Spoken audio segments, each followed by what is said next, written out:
اللہ الرحمن الرحیم الحمد للہ کفا وسلام علی عبادہ الذین اصطفى اما بعد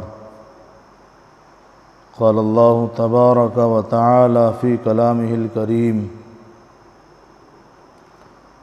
اعوذ باللہ من الشیطان الرجیم بسم اللہ الرحمن الرحیم وَكَذَلِكَ جَعَلْنَاكُمْ أُمَّةً وَسَطًا لِتَكُونُوا شُهَدَاءَ عَلَى النَّاسِ وَيَكُونَ الرَّسُولُ عَلَيْكُمْ شَهِيدًا صدق اللہ العظیم وَكَذَلِكَ جَعَلْنَاكُمْ أُمَّةً وَسَطًا لِتَكُونُوا شُهَدَاءَ عَلَى النَّاسِ، اور اسی طرح کیا ہم نے تم کو امت معتدل تاکہ ہو تم گواہ لوگوں پر، وَيَكُونَ الرَّسُولُ عَلَيْكُمْ شَهِيدًا، اور ہو رسول تم پر گواہی دینے والا۔ آیت مختصر ہے لیکن اپنے اندر ایک بہت بڑی مسلمانوں کی صفت اور مسلمانوں کی خصوصیت کو لیے ہوئے ہے۔ اللہ تبارک و تعالی ارشاد فرماتے ہیں، اے متبعان محمد صلی اللہ علیہ وسلم، اسی طرح ہم نے تم کو ایسی ہی ایک جماعت بنا دی ہے جو ہر پہلو سے نہایت اعتدال پر ہے، یعنی جو میانہ روی اختیار کیے ہوئے ہے، تاکہ دنیا میں شرف اور امتیاز حاصل ہونے کے علاوہ آخرت میں بھی تمہارا بڑا شرف ظاہر ہو۔ تم ایک بڑے مقدمے میں جس میں ایک فریق حضرات انبیاء علیہم السلام ہوں گے اور دوسرا فریق یعنی دوسری جماعت ان کی مخالف قومیں ہوں گی، ان مخالف لوگوں کے مقابلے میں گواہ تجویز ہو، اور شرف بالائے شرف یہ ہوا کہ تمہارے قابل شہادت اور معتبر ہونے کے لیے رسول اللہ صلی اللہ علیہ وسلم گواہ ہوں، اور اس شہادت سے تمہاری شہادت معتبر ہونے کی تصدیق ہو، پھر تمہاری شہادت سے اس مقدمے کا حضرات انبیاء علیہم السلام کے حق میں فیصلہ کیا جائے، اور مخالفین مجرم قرار پا کر سزایاب ہوں، اور اس امر کا اعلیٰ درجے کی عزت ہونا ظاہر ہے۔ غرضے کے خلاصہ اس آیت کا یہ ہے کہ اللہ تبارک و تعالی نے اس آیت کے اندر امت محمدیہ کی ایک خصوصیت کو اور امت محمدیہ کو اللہ تبارک و تعالی نے کس امتیاز اور فضیلت اور خصوصیت سے نوازا ہے، اس کا اللہ تبارک و تعالی نے اس کے اندر ذکر فرمایا ہے۔ وہ خصوصیت اور فضیلت کیا ہے؟ دنیا میں شرف اور عزت ملنے کے ساتھ ساتھ اللہ تبارک و تعالی نے چاہا کہ امت محمدیہ کو آخرت میں بھی اسی مقام، اسی فضیلت اور اسی شرفیت سے نوازا جانا چاہیے کہ جس مقام سے امت محمدیہ اس دنیا کے اندر رہتے ہوئے ممتاز ہے۔ تو اللہ تبارک و تعالی نے لوگوں کو مخاطب کر کے کہا، اے متبعان محمد صلی اللہ علیہ وسلم، یعنی اے امت محمدیہ کے لوگوں، اسی طرح ہم نے تم کو ایسی ہی ایک جماعت بنا دیا ہے۔ کیسی جماعت بنایا ہے کہ جس جماعت پر اور جس نہج پر الحمدللہ آج امت محمدیہ کے علماء دیوبند اس نہج پر کام کر رہے ہیں، یعنی اعتدال کی راہ پر، وہی اعتدال کی راہ کہ جس کا ہم نے اللہ تبارک و تعالی سے آغاز تفسیر اور آغاز قرآن میں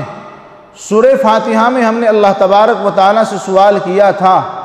اہدنا الصراط المستقیم صراط الذین انعمت علیہم غیر المغضوب علیہم ولا الضالین، کہ اے اللہ ہم کو سیدھی راہ دکھائیے گا، اعتدال کی راہ دکھائیے گا، وہ راہ مت دکھائیے گا کہ جن راہ کے لوگوں پر آپ کا غضب ہوا ہے،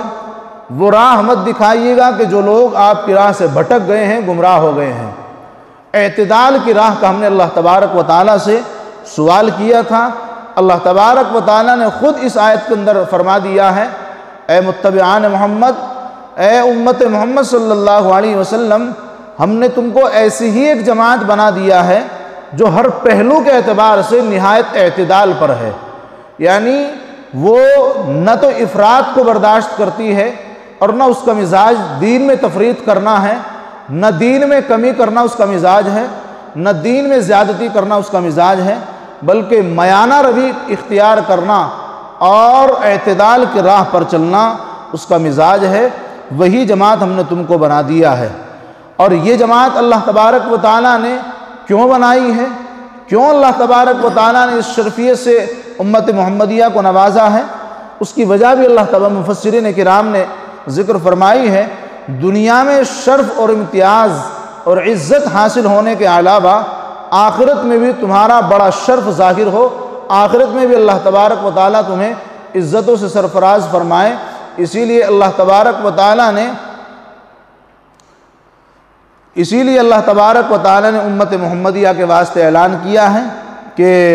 ہم نے تم کو ایک ایسی اعتدال والی جماعت بنا دیا ہے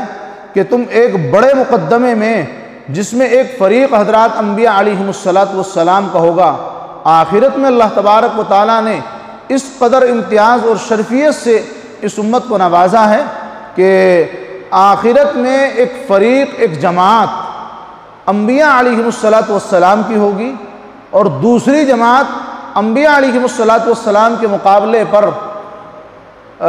دیگر قوموں کی ہوں گی، اور ان انبیاء علیہم السلام کی قومیں ہوں گی کہ جنہوں نے اپنے انبیاء سے بغاوت کی ہوگی، جنہوں نے اپنے انبیاء کو نکارا ہوگا۔ تو اس مقدمے میں، اس معاملے میں کہ جو انبیاء علیہم السلام کے ساتھ اور دیگر قوموں کے درمیان وہ جھگڑا ہوگا اور مقدمہ ہوگا، اس جھگڑے کی، اس مقدمے کی گواہی کے واسطے امت محمدیہ کو پیش کیا جائے گا۔ کتنا بڑا مقام اللہ تبارک و تعالیٰ نے امت محمدیہ کو آخرت میں دیا ہے کہ انبیاء کے مقدمے میں امت محمدیہ کی گواہی کو قبول کیا جائے گا۔ لوگوں کے مقابلے میں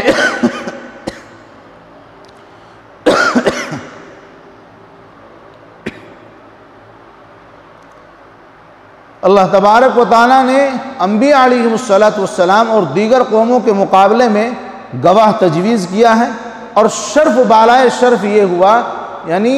ایک عزت تو یہ کہ اللہ تبارک و تعالیٰ نے انبیاء علیہم السلام کے مقدمے میں امت محمدیہ کو گواہ بنایا ہے، اور دوسرا امتیاز اللہ تبارک و تعالیٰ نے یہ دیا ہے کہ تمہارے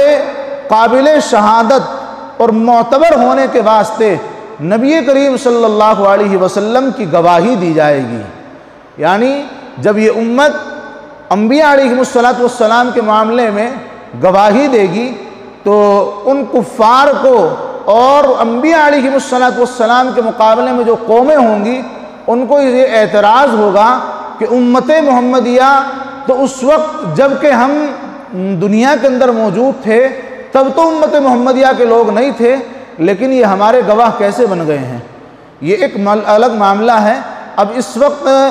فی الحال مختصراً اس کو سنیے گا کہ انبیاء علیہم السلام کی گواہی کے لیے جب امت محمدیہ کو پیش کیا جائے گا اور امت محمدیہ صلی اللہ علیہ وسلم جب گواہی دے گی اور کفار کو امت محمدیہ کی گواہی پر اعتراض ہوگا، تو ان کے اعتراض کا جواب دینے کے لیے اور ان کے اشکال کو ختم کرنے کے لیے اور امت محمدیہ کی گواہی کو پختہ اور مضبوط کرنے کے واسطے آقا نامدار محمد عربی صلی اللہ علیہ وسلم کی گواہی دلوائی جائے گی۔ آپ علیہ السلام گواہی دیں گے اور اس شہادت سے تمہاری شہادت معتبر ہونے کی تصدیق ہوگی۔ یعنی جب آپ علیہ السلام گواہی دیں گے کہ ہاں میری امت کی گواہی معتبر ہے، میری امت کی گواہی سچی گواہی ہے، میری امت جانتی ہے ان قوموں کے حالات کو اور وہ کس طرح سے جانتی ہے وہ آگے آ رہا ہے۔ اس وقت صرف اتنا کہ حضرت نبی کریم صلی اللہ علیہ وسلم کہیں گے کہ ہاں میری قوم اس گواہی میں سچی ہے، تو اس امت کے واسطے عزت اور شرفیت کی بات اور زیادہ بڑھ جائے گی۔ ایک تو سب سے بڑا شرف یہ کہ انبیاء کے مقدمے کا گواہ امت محمدیہ کے لوگوں کو بنایا جائے گا،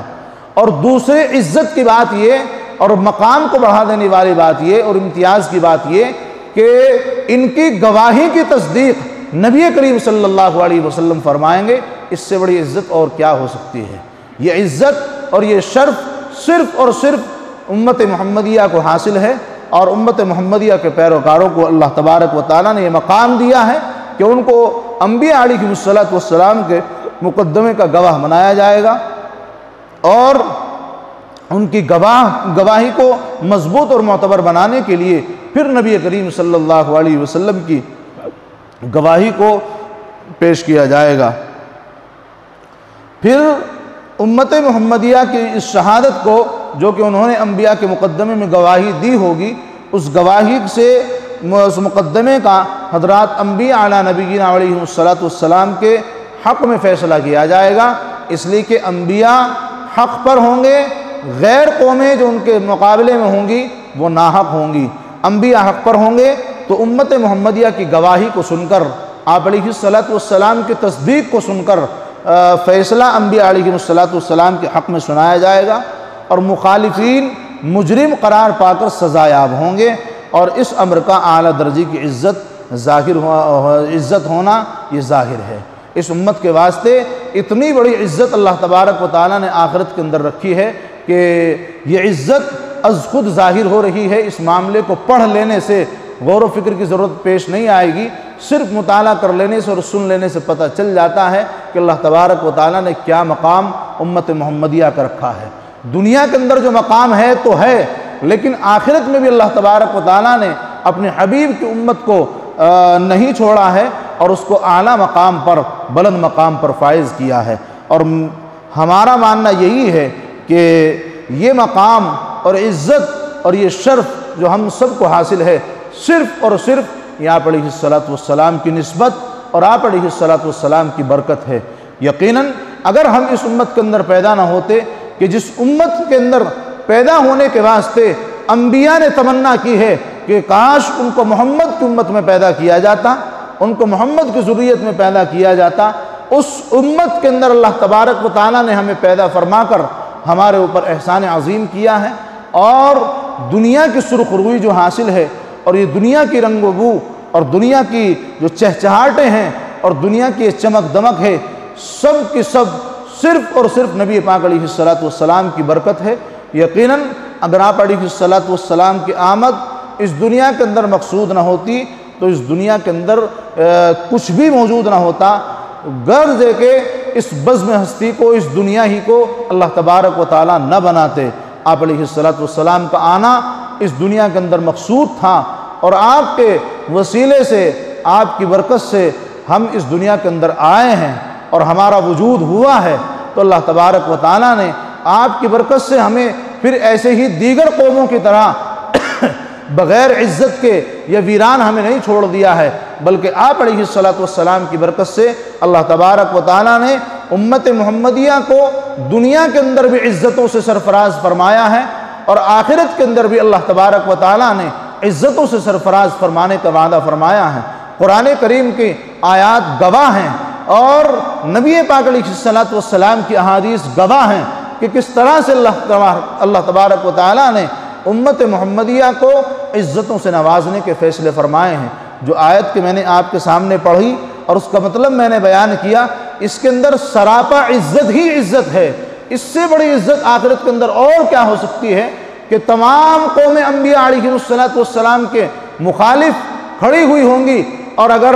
گواہی کا نمبر آئے گا تو گواہی کے لیے کس کو پیش کیا جائے گا؟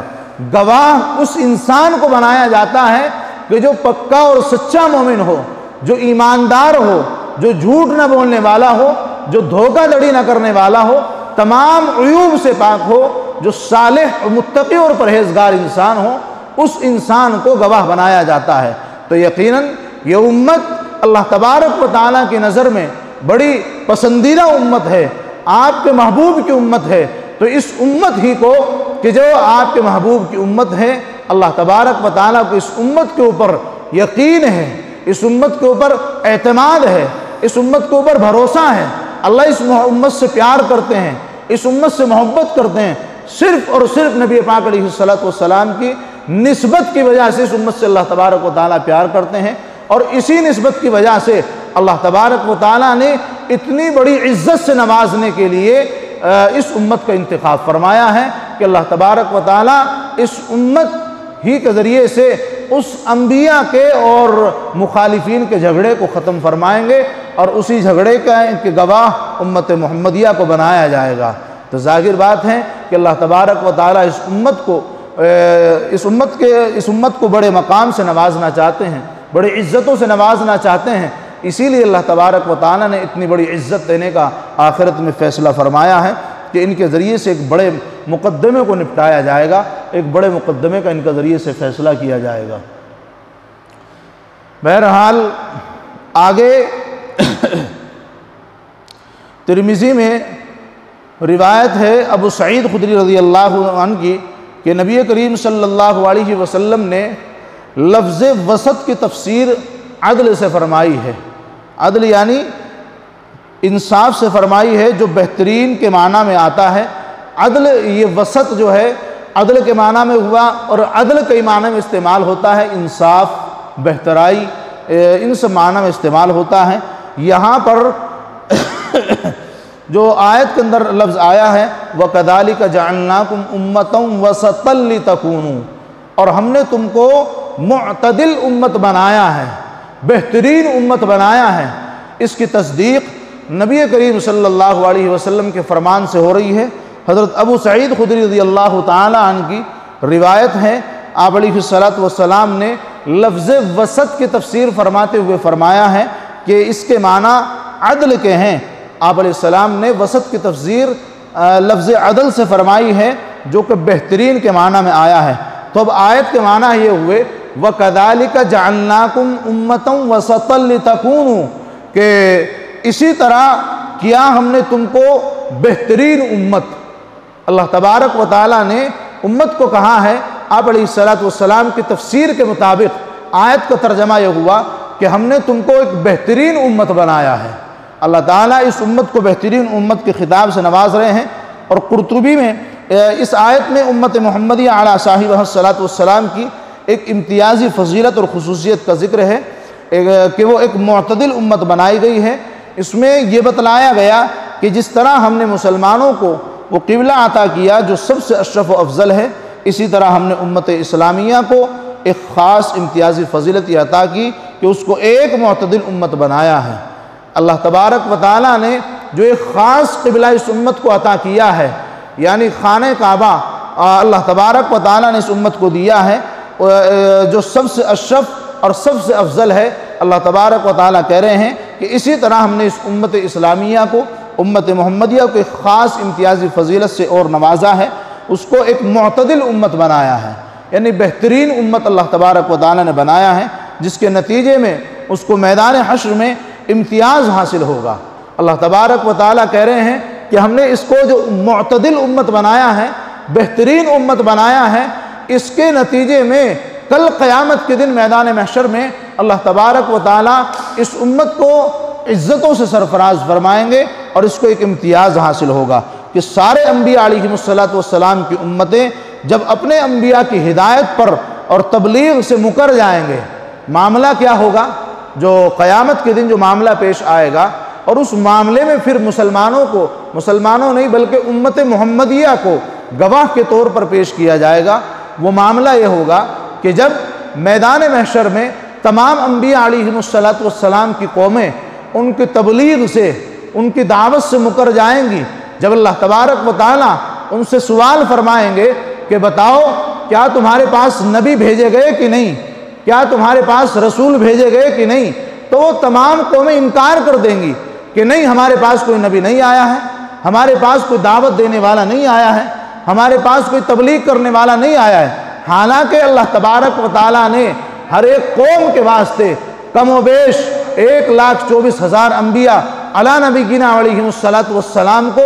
ہر ایک قوم کے اندر اللہ تبارک و تعالیٰ نے کسی نہ کسی نبی کو بھیجا ہے اپنے پیغام کی تبلیغ کے واسطے، ان کو دعوت دینے کے واسطے اللہ تبارک و تعالیٰ نے ہر ایک امت کے اندر بھیجا ہے۔ لیکن وہ بدبخت قومیں کل قیامت کے دن میدان محشر میں اپنے انبیاء کو جھٹلا دیں گی، مکر جائیں گی اور جھوٹ بولیں گے اللہ کے سامنے کہ ہمارے پاس کوئی نبی نہیں آیا ہے، اور ان کو جھٹلا کر کے کہیں گے کہ ہمارے پاس نہ تو کوئی کتاب آئی ہے، نہ کہیں سے کوئی نبی آیا ہے، اور نہ ہمیں کسی نے ہدایت کی ہے سیدھے راستے کی۔ اس وقت امت محمدیہ علی نبینا علیہ السلام کو گواہی کے طور پر پیش کیا جائے گا۔ یہ ہوگا وہ معاملہ کہ جس میں امت محمدیہ کی گواہی کو معتبر مانا جائے گا، اور یہ شہادت دے گی اور یہ گواہی دے گی امت محمدیہ، حالانکہ ان قوموں کے وقت میں کہ جن قوموں کے خلاف امت محمدیہ گواہی دے گی اس وقت میں امت محمدیہ موجود بھی نہیں تھی، لیکن پھر بھی اللہ تبارک و تعالیٰ نے اس قوم کو گواہی کے واسطے چنا، امت محمدیہ کو اس جھگڑے کی گواہی کے واسطے چنا ہے۔ یہ قوم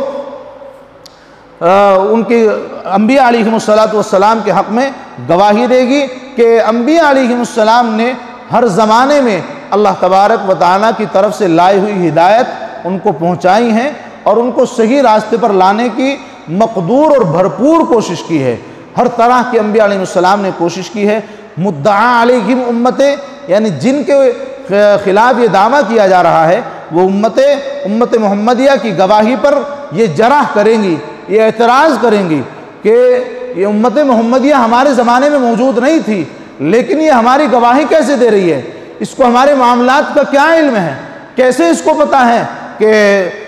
انبیاء علیہ السلام ہمارے پاس آئے ہیں اور ہمیں کتابیں دی گئی ہیں اور انہوں نے ہمیں ہدایت پر لانے کی کوشش کی ہے؟ کیسے کہہ سکتے ہیں امت محمدیہ کے لوگ؟ اس لیے کہ یہ تو بعد کے لوگ ہیں، ان کو کیا علم ہے؟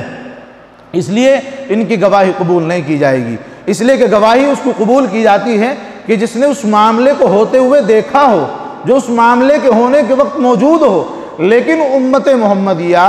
ہمارے زمانے میں موجود نہیں تھی، اس لیے اس نے ہمارے حالات کو نہیں دیکھا، فلہذا امت محمدیہ کی گواہی معتبر نہیں مانی جائے گی۔ امت محمدیہ اس جرح کا اور ان کے اس اعتراض کا جواب بھی یہ دے گی کہ بے شک ہم اس وقت موجود نہیں تھے، یقیناً امت محمدیہ ان کے زمانے میں موجود نہیں تھی، تو امت محمدیہ کے لوگ کہیں گے کہ بے شک ہم اس وقت میں موجود نہ تھے، مگر ان کے واقعات، ان کے حالات کی خبر ہمیں ایک صادق اور مصدوق رسول نے دی ہے اور اللہ کی کتاب نے دی ہے جس پر ہم ایمان لاتے ہیں۔ ہمیں آپ کے حالات کی جو خبر ملی ہے، آپ کے واقعات جو ملے ہیں، سننے کو ملے ہیں، وہ اس شخصیت کے ذریعے سے ملے ہیں کہ جس کی ذات پر کوئی شک نہیں کیا جا سکتا ہے، یعنی نبی اکرم صلی اللہ علیہ وسلم نے ہمیں تمہارے حالات کی خبر دی ہے، اور ہم نے اس خط کے ذریعے سے، اس پیغام کے ذریعے سے، اس کتاب کے ذریعے سے آپ کے حالات کو جانا ہے کہ جس کے اوپر شک کی انگلی نہیں اٹھائی جا سکتی ہے۔ یعنی اللہ تبارک و تعالیٰ نے خود اپنے کلام سے اور خود اپنی زبان سے قرآن کریم کے واسطے سے ہمیں تمہارے حالات اور واقعات بتائے ہیں کہ ان قوم کے حالات کیا رہے ہیں، ان قوم کے لوگوں نے اپنے انبیاء کے ساتھ کیا سلوک کیا ہے۔ اس لیے ہمیں قرآن کریم کے ذریعے سے یہ علم ہوا ہے کہ تمہارے حالات کیا تھے، ہمیں قرآن کے ذریعے سے علم ہوا ہے کہ تمہارے پاس انبیاء کو بھیجا گیا ہے، ہمیں قرآن نے بتایا ہے، اللہ نے بتایا ہے کہ تمہارے پاس کتابیں بھیجی گئی ہیں، لیکن تم نے ان کو قبول نہیں کیا ہے، تم نے ان کو نکارا ہے، اور جب انبیاء تمہارے پاس آئے، کتابیں تمہارے پاس بھیجی گئی، اور آج تم یہ کھڑے ہو کر کے جھوٹ بول رہے ہو کہ انبیاء ہمارے پاس نہیں آئے، کتابیں ہمارے پاس نہیں بھیجی گئیں، ہمیں ہدایت دینے کے لیے کوئی نہیں آیا، تمہارے کہنا بالکل لغو اور بیکار ہے اور جھوٹ ہے، تم انبیاء کے اوپر الزام لگا رہے ہو، انبیاء کی ذات کو جھوٹا ثابت کرنا چاہ رہے ہو۔ تو جب وہ اس بات کو کہیں گے، ان کی امت محمدیہ کی اس بات کو مضبوط اور پختہ کرنے کے لیے کہ امت محمدیہ اپنی طرف سے یہ بات کہے گی کہ ہم نے تمہارے حالات کو قرآن کریم کے ذریعے سے جانا ہے اور نبی پاک علیہ الصلوۃ والسلام کے ذریعے سے جانا ہے۔ اب اس بات کی کیا تصدیق ہے، اس بات کی کیا دلیل ہے کہ تم نے قرآن کے ذریعے سے جانا ہے اور نبی کے ذریعے سے ہمارے حالات کو جانا ہے؟ اس کی دلیل کے واسطے، اس کی پختگی کے واسطے، اس کی مضبوطی کے واسطے اللہ تبارک و تعالیٰ نے نبی کریم صلی اللہ علیہ وسلم اس وقت میں پیش ہوں گے اور ان گواہوں کا تزکیہ فرمائیں گے اور ان کی توثیق کریں گے، ان کی تصدیق فرمائیں گے کہ میری امت کے جو لوگ اس بات کو کہہ رہے ہیں کہ ہاں ان کے زمانے میں انبیاء کو بھیجا گیا، ان کے واسطے کتابیں بھیجی گئی، ان کے واسطے ہدایت کا کام کیا گیا، اور انہوں نے ان کے حالات کو قرآن کے ذریعے سے پڑھا ہے، اور ان کو میں نے بھی ان قوموں کے حالات کے بارے میں بتایا ہے جیسا کہ اللہ تبارک و تعالیٰ نے مجھے علم دیا تھا۔ تو ان گواہوں کا تزکیہ اور توثیق کرنے کے بعد بے شک انہوں نے جو کچھ کہا وہ صحیح ہے۔ اللہ تعالیٰ کی کتاب اور میری تعلیم کے ذریعے سے میری امت کے لوگوں کو ان امتوں کے حالات معلوم ہوئے ہیں۔ محشر کے اس واقعے کی تفصیل صحیح بخاری، ترمذی شریف، نسائی شریف، مسند احمد کی متعدد احادیث میں یہ واقعات لکھے ہوئے ہیں، تفصیل سے بھی، اجمال سے بھی، سب طرح سے لکھے ہیں۔ الغرض آیت مذکورہ میں امت محمدیہ کی اعلیٰ فضیلت اور یہ شرف کا راز یہ بتلایا گیا ہے کہ امت معتدل امت بنائی گئی ہے، اس لیے یہاں چند باتیں قابل غور ہیں۔ پتہ چلا کہ کس طرح سے امت محمدیہ کو شرف سے نوازا گیا، سمجھ میں آیا نا کہ کس طرح سے اللہ تبارک و تعالیٰ نے امت محمدیہ کو عزت سے سرفراز فرمایا ہے، اور آگے کل قیامت کے دن کس طریقے سے اللہ تبارک و تعالیٰ اس امت کو عزتوں سے سرفراز فرمائیں گے۔ جو شروع میں آیت کا ترجمہ کیا گیا ہے، اللہ تعالیٰ نے کہا ہے کہ ہم نے تمہیں ایک معتدل امت بنایا ہے۔ یہ امت معتدل کیسے ہے، کس طرح سے اللہ تبارک و تعالیٰ نے اس امت کو معتدل امت بنایا ہے، اس کے لیے چند ایک باتیں قابل غور ہیں۔ نمبر ایک تو یہ کہ ہمیں جاننا ہوگا کہ اعتدال کے معنی کیا ہے، معتدل ہونے کے معنی کیا ہے، اور نمبر دو وصف اعتدال کی اہمیت کیوں ہے، اس پر مدار فضیلت رکھا گیا ہے، اس کی اہمیت کیوں ہے کہ اعتدال پر جو ہوگا اس کو اللہ تبارک و تعالیٰ عزتوں سے سرفراز فرمائیں گے۔ کیا ایسی چیز اعتدال کے اندر اللہ نے چھپا کر کے رکھی ہے، اور ایسی کون سی بات ہے اعتدال کے اندر کہ اس کے اختیار کرنے پر اللہ تبارک و تعالیٰ نے انعام و اکرام اور عزتوں کے فیصلے فرمائے ہیں۔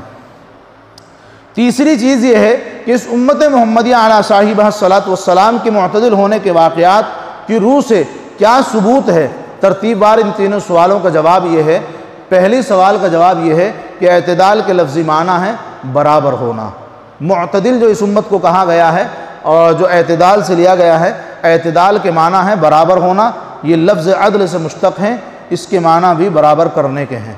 نمبر دو، دوسرے سوال کا اور دوسری بات کا جواب یہ ہے کہ وصف اعتدال کی یہ اہمیت کہ اس کو انسانی شرف و فضیلت کا معیار قرار دیا گیا ہے، انسانی عزت اور تکریم کا معیار اللہ تبارک و تعالیٰ نے قرار دیا ہے۔ ذرا تفصیل طلب ہے، اس کو سنیے گا۔ تفصیل طلب بھی کیا، اس کو پہلے ایک محسوس مثال سے میں آپ کو سمجھا دوں۔ دیکھیے، دنیا کے جتنے نئے اور پرانے طریقے جسمانی صحت و علاج کے لیے جاری ہیں، طب یونانی، ویدک، ایلوپیتھک یا اور بھی ہومیوپیتھک وغیرہ، جتنی بھی شعبہ جات انسانی جسم کو معتدل رکھنے کے لیے اور اس کے علاج کے لیے بنائے گئے ہیں، ان سب کا نظریہ اور ان سب کی نظر اور ان سب کا اتفاق اس بات پر ہے کہ بدن انسانی کی صحت کے واسطے، انسان کے صحیح ہونے کے واسطے اس کے بدن کا مزاج معتدل ہونا ضروری ہے۔ یہی بات ہے نا ڈاکٹر صاحب، انسان کے صحیح ہونے کے واسطے اس کے اعضاء کا، اس کے جسم کا ٹیمپریچر اور اس کے اعضاء کے تمام اعضاء کی حرکات اور سکنات کا معتدل ہونا ضروری ہے، تبھی انسان درست رہ پاتا ہے۔ اگر کوئی بھی عضو متعینہ مقدار سے زیادہ حرکت میں آ جائے تو بھی انسان بیمار ہو جاتا ہے، اور اگر کوئی عضو متعینہ مقدار سے زیادہ اور اپنی حیثیت اور وجود سے زیادہ کم، اپنی حیثیت اور وجود سے کم حرکت میں آ جائے، یعنی قلب کی اور دل کی دھڑکن جتنی ہونی چاہیے، اگر دل کی دھڑکن کم ہو جائے تو انسان گھبراہٹ کا شکار ہو جاتا ہے، اگر دل کی دھڑکن تیز ہو جائے تو انسان ہارٹ اٹیک کا شکار ہو جاتا ہے۔ یعنی پتہ یہ چلا کہ انسانی بدن کی صحت کا راز یہ ہے کہ اس کے جسم کے تمام اعضاء معتدل کام کر رہے ہوں، برابر کام کر رہے ہوں، نہ تو اپنے حد اعتدال سے وہ آگے بڑھیں، نہ ہی ان کی حرکات اور سکنات میں کوئی کمی آنی چاہیے، تبھی بدن انسانی بیماری سے محفوظ رہ سکتا ہے۔ ٹھیک اسی طرح سے، لمبی چوڑی مثال نہ دے کر کے میں یہیں آپ کو بات مختصر سے سمجھا دوں، اسی طرح سے اللہ تبارک و تعالیٰ نے اس دین حنیف کی مثال رکھی ہے اور اس امت محمدیہ کو اس کا حقدار بنایا ہے۔ کس طرح سے کہ اگر دین کے اندر کمی کی جائے گی الحاد کے راستے سے تو دین کیا ہو جائے گا؟ بیکار ہو جائے گا، دین بیمار ہو جائے گا، اور دین کو اختیار کرنے والے وہ گویا کہ بیمار کی شکل اختیار کر لیں گے۔ جب ہمارے پاس بیمار اور لچر دین ہوگا تو اس کے اوپر ہمیں اجر ملنے والا نہیں ہے۔ جو دین اللہ تبارک و تعالیٰ نے دیا ہے، اللہ نے ہمیں یہ دین دے کر کے کہہ دیا ہے الیوم اکملت لکم دینکم واتممت علیکم نعمتی۔ اللہ نے کامل اور مکمل دین دینے کے بعد